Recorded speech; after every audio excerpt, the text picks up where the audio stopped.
মাইয়া মানুষ হইছ যখন পুরুষের ভাত আনতে হইবে, বাচ্চা কাচ্চা টানতে হইবে, দেমা কইর না। আমি নারী ভালো জানি কোন ও সাথে কি কাজ করে, কেমনে পুরুষ শাসন করে, বড়াই কইর না। সকল পুরুষ এক পাল্লাতে চাইও না গো, ওজন দিতে যেমন তেমন মরদ আমায় তুমি ভাইব না।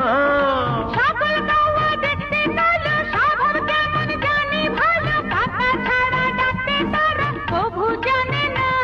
শেওড়া গাছের পেতনি হইয়া কোন মুখে যাও এসব কইয়া, আনমু যেদিন বউ করিয়া সেদিন ছাড়মু না। মায়া লোকের মনটি এমন, মানে না সে কারো শাসন, আদর কদর পাইলে পরে যায় গলিয়া। আমি খুঁজি এমন মাইয়া পিরিতে যে পাগল হইয়া পোষ মানাইব, পিরিতের মধু খাওয়াইয়া।